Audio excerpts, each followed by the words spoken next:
She made an allegation that yesterday you met in front of her. You ejaculated in a towel. What?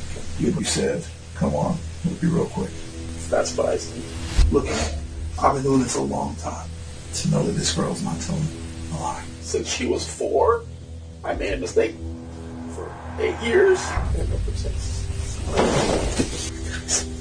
I'm sorry for doing this to my brother. It started last year. I know. Go ahead, but it comes out. No. My life away for what? Just to get It's just like pleasure?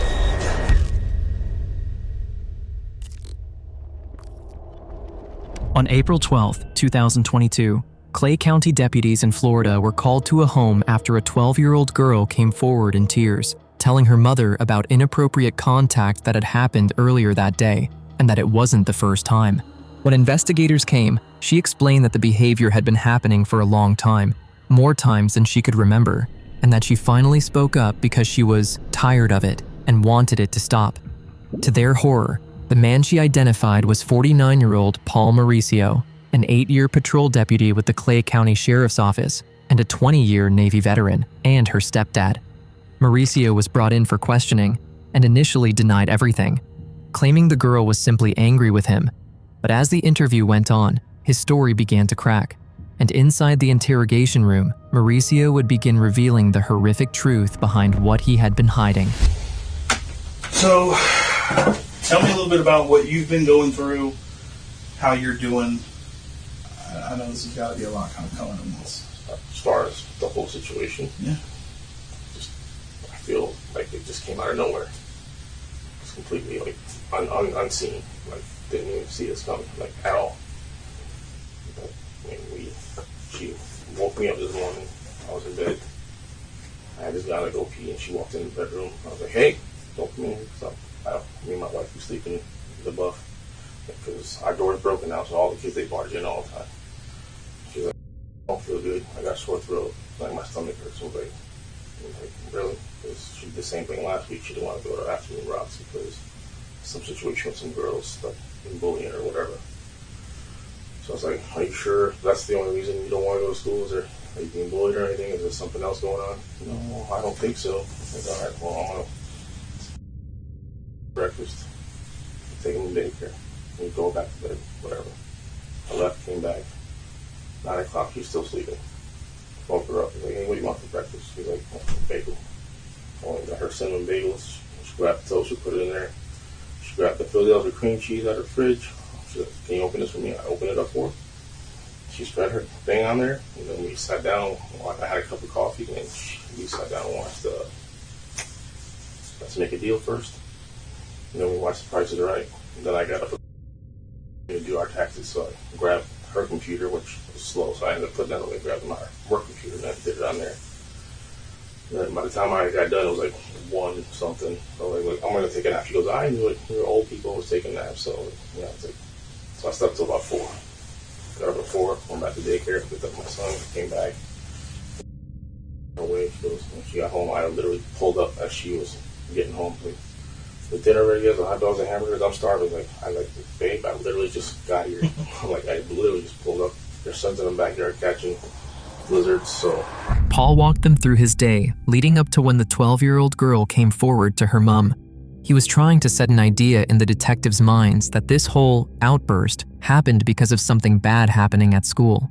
But the detectives let him speak, as he was just digging himself a bigger hole. Sat down. I was like, "Oh," because I wanted to go to bed. Like, "You go close the garage, whatever." When I came back from outside, I heard crying. And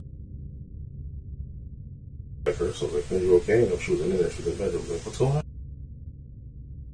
I was like, "All right." So I went back, sat down, and then it was dropped in my lap.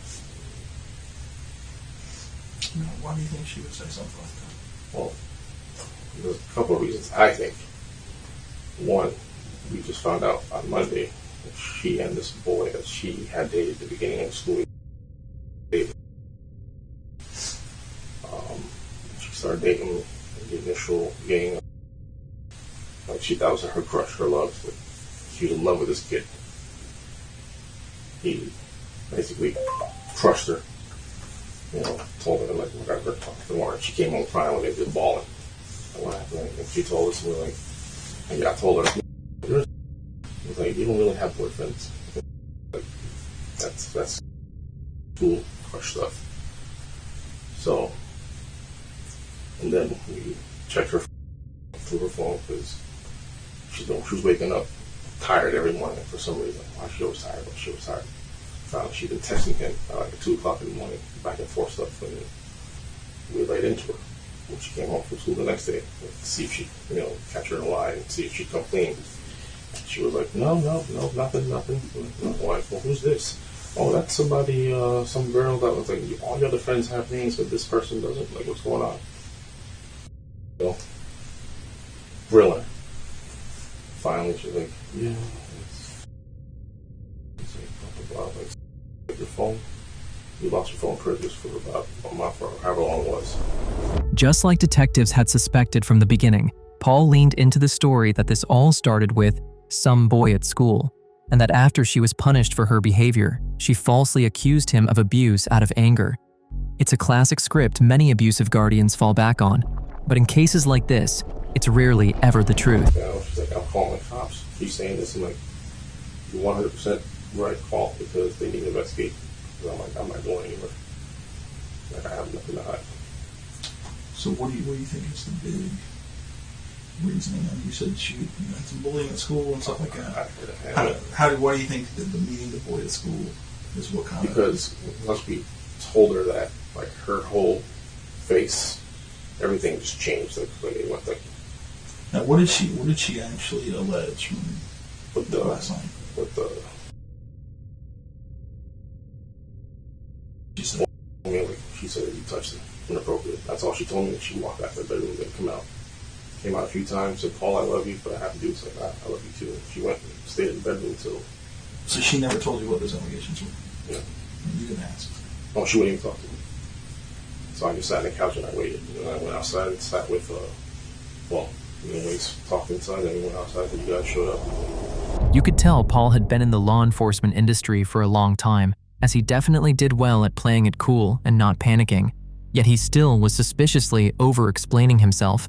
Paul continued to explain his Navy days and all the great things he's done for people, but by this point, the detectives were ready to start breaking his narrative down, piece by piece. This is up there as one of the weirdest things. Well, and like I said, that's what we're about to talk about. It's, they're talking to everybody and talking to the family and everything like that. There seems to be like, the Paul that's, the Navy veteran and the great cop that, never been in trouble, never do anything wrong, right. Doing all these great things. And then last night, that kind of comes with, then there's like this revelation of this other Paul. And some of these allegations are pretty shocking. And so, I know you said you didn't know what they were. No, I don't.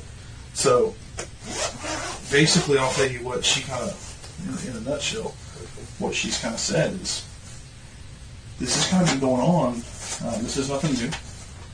This is something that's been going on, going back to when you guys first came in life, back to when she was 3 or 4 years old. This happens at your old house and then at this house. She makes mention, dozens of times. Dozens of times that you've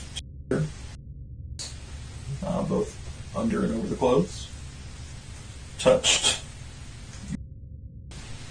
over and under the clothes, performed on her. She's performed on you, even going back as recent as yesterday. Wow. And so, what I'm trying to understand is the Paul that we just talked about, the Paul that's been in the Navy for 20 years, the Paul that's done great things this year for almost 30 years, the Paul that wants 5 more years and out of here, because I don't blame you a bit. If I could live in 5 years, I'd be gone. That's not the Paul that I'm seeing here. Not at all, sir. But I've been doing this job long enough to know that this girl's not telling a lie. The detectives went straight to describe exactly what the girl said Paul had done to her, and immediately let Paul know that they did not believe a single thing he had just spent half an hour telling them. Yet they weren't going to slow down. Instead, they doubled down, but not before Paul attempted to put on the performance of his life. Since she was 3, And I want to understand why she would say these things. and I kind of allude to it because she wants to be with her.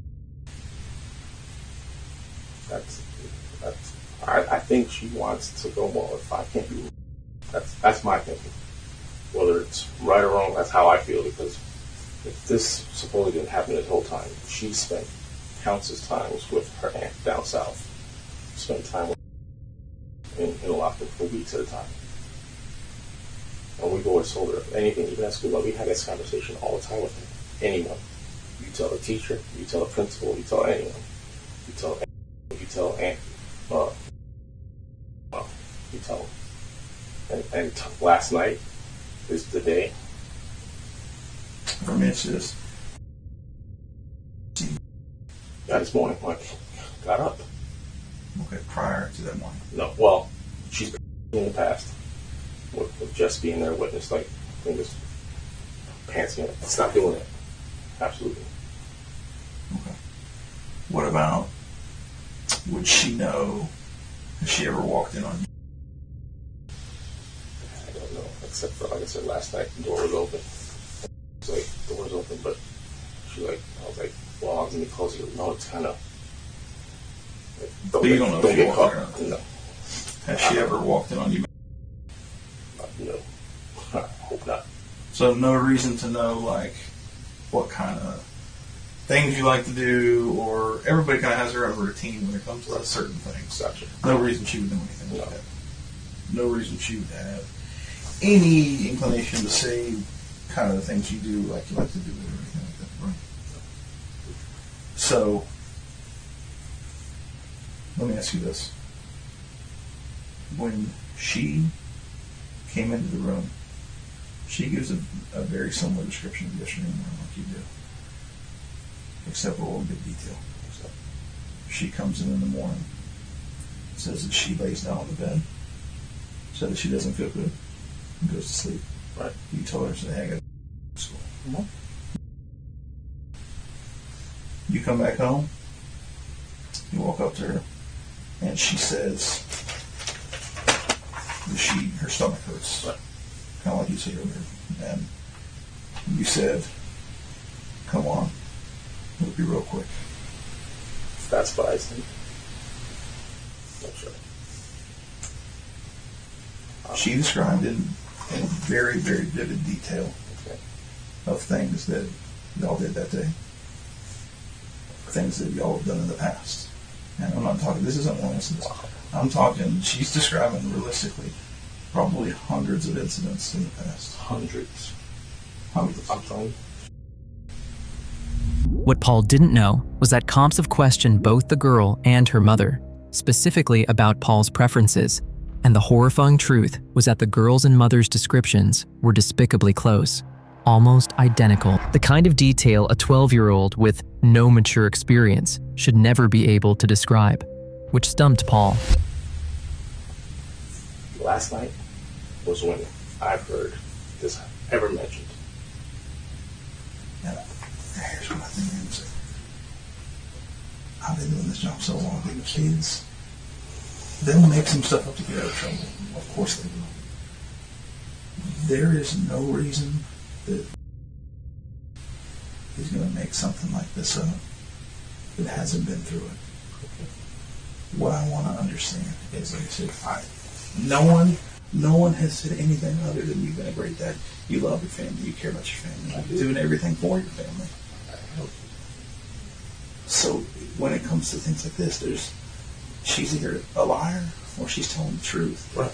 And it's telling with such detail that there's no way she could say these things unless she's experienced it. I don't know what to tell you. I'm going to sit here and tell you that's never happened. Ever.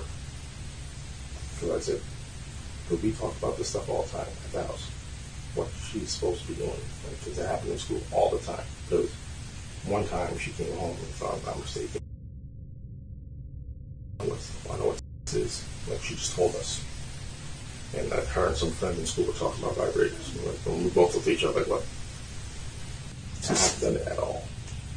To say the things that she said Right. about you specifically, not. Right. They weren't like vague, like, oh, he did this one thing to me that one time. No, she was very specific on her allegations. Days. Times. How it all happened. And like I said, this is a girl that she needs more than anything. Like, I'm not here to argue if it happened or didn't happen. What I want to do is, I am here for you. I'm here. I want to make sure this has changed everyone's life. Yes, it has. Forever. 100%. And this is something that all of y'all are going to have to live forward with forever. Yeah. Moving forward from this, I want to know, and we have to understand why these things happen, and that they're never going to happen again. Right. And that's the most important thing. So, because I ain't gonna just can't let you. You're saying if she was a pyromaniac, are you gonna put matches in the house again? Of course not. Right. But how can I get child just know that you're not gonna do this again? Right. I mean, can you tell me that? I didn't do it. Even though she's alleging it, but I know, like, the child's it's in her court. It is. But for me, I don't know what I can say. I just want the truth. Oh yeah, I get it. Like, for me to say it'll never happen again because it never happened to begin with. Paul stuck to his story. Yet what he didn't know was that the detective was about to confront him with forensic evidence linked to the girl's claims that were undeniable. What I'm trying to get at is, her allegations aren't just like stories she read on the internet. Right. They're not things just like, there are specific incidents and specific things that she knows about. To include to know that she made an allegation that yesterday you met in front of her. You jumped in a towel. What? You put a towel in the bathroom. Yesterday. Yesterday. Did you guys look for a towel in the bathroom or anything? Yes. Okay. The brown towel? A towel that had a presumptive positive. Yes, that's for me from last week. Yeah, it's in my dirty clothes and it's been dry. It's been in my hamper for... Is that on the towel? Yeah, absolutely. How would she know that? She was at school. When I have my me time, when I'm home at school, when they're at school, my me time is when I'm in the house by myself. Yeah, I get that. But how would she know that? I would not know how she would know that. Because there's no way there was any fresh anything on there. I can tell you it's old. Because I know when I did that, it's the brown towel with the thing specs on it. The squares. How would she know? I don't know how she would know that. That's what I'm telling you. It's been in my hamper for almost 4 or 5 days. This is where Paul's calm and collected act would begin to rapidly dissolve. Upon being faced with undeniable evidence, Paul began raising the pitch of his voice and nervously laughing, clear body language indicators of someone who's lying. How she would know that didn't happen. I promise you it didn't happen. She did not see me do that because there was no one home when I do that. So she would just randomly make up a story that happened to be evidentiary of the truth. Why not? I mean, What are the come on, man. I'm telling you, that's an old towel from last week. She did not see me today or any other day. But why? I don't know. Why would she make that up? I don't know why. I can't answer that question. Because of the fact that she says that puts a little truth to her story. And then you go back in there and you look at everything else she said.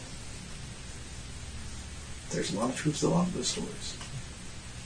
There's a lot of things going on with everything she said where it's gone back and forth from you touching her, you performing on her, performing on you putting your on her. And she says you never put it inside. That's what she says. Okay.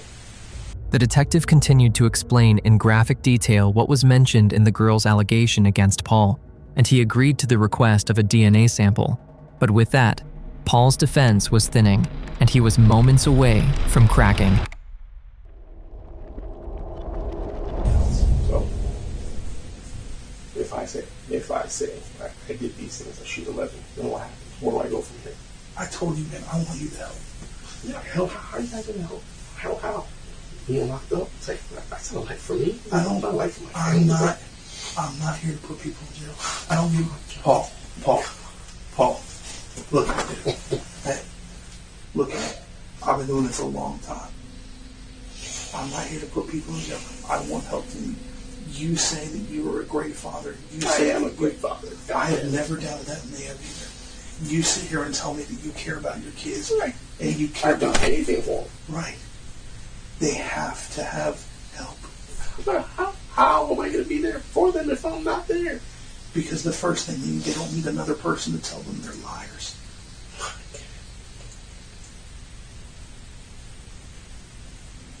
You have to be the difference. You give one dad. But Dad's freaking. You're the one. You've been accused of being a monster, so that's my dad. I don't want that to be my dad. I wouldn't want that to be my dad. Like today, I have no one. Literally, I have no one. So I go away for however long or whatever happens. I'm going to have no one again because they're not going to want to see me. My oldest kids, my daughter in Tampa, they're going to want to see me. I can promise you this. Listen, this is what I can promise you. If you sit here and tell them that they're not, and you sit there and if you continue that cycle, what's going to happen is 30 years later down the road, they're going to be in another situation just like this. And do you want that? No, because you care. I do care. Because you're a good dad. Obviously not. Oh, yes you are. Obviously not. You made a mistake. Yeah, since she was 4, I made a mistake for 8 years.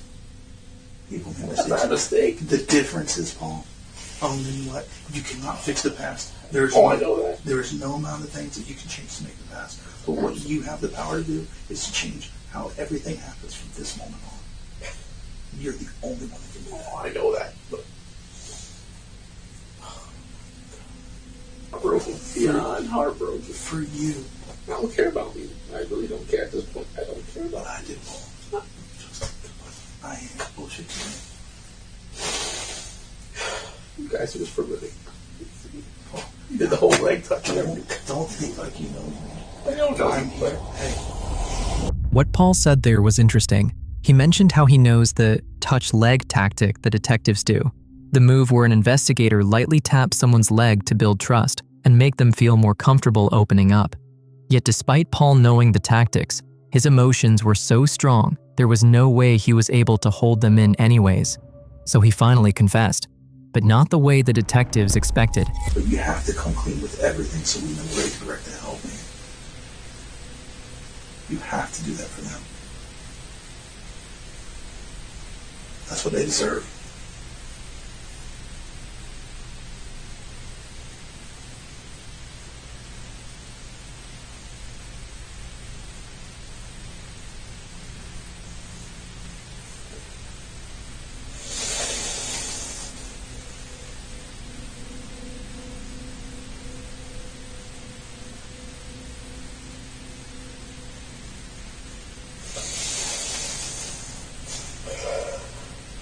Be the difference. That would be different.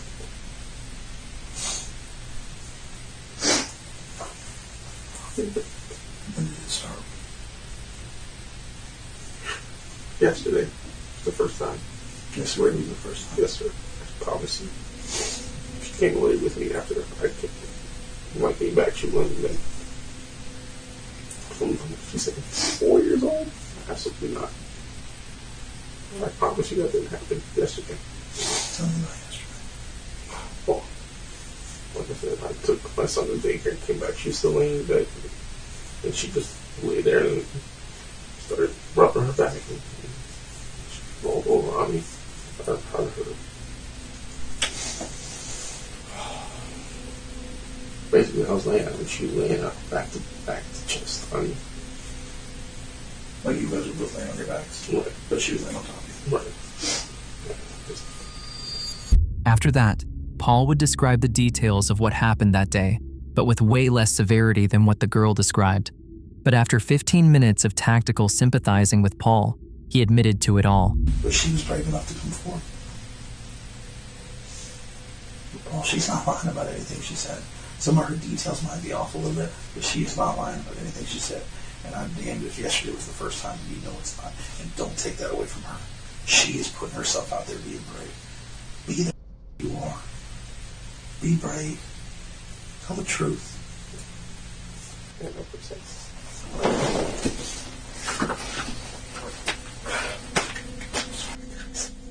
I'm sorry for doing this to my brother.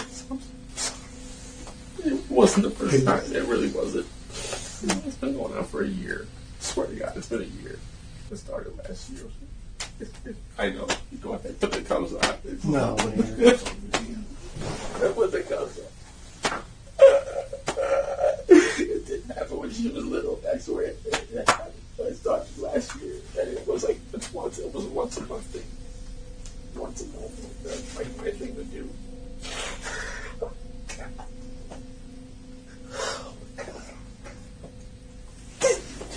This is the time to make it right. Make it right for her, make it right for your family. But I don't know how all this is going to affect. This is the beginning. This is the storm today. It's the storm. I'm thinking about. And it can only get better from here. Let me tell you what, you got to try the storm, but you did the right thing for her. And you did I just threw my life away for what? Just to get it's just like pleasure? it's like I said, this isn't your fault. This is the fault of life. And let me tell you what, we all have our different trials. You guys haven't done anything like Let me that. tell you what, You guys haven't we fallen off. may not have fallen off like I put this. that on just to protect no matter who. And I And you're tarnished right. the hell out of it. In February 2023, former Clay County deputy and Navy veteran Paul Mauricio pleaded guilty to and lascivious behavior on a victim younger than and 3 counts of custodial sexual assault. He was sentenced to 25 years in state prison for these offenses.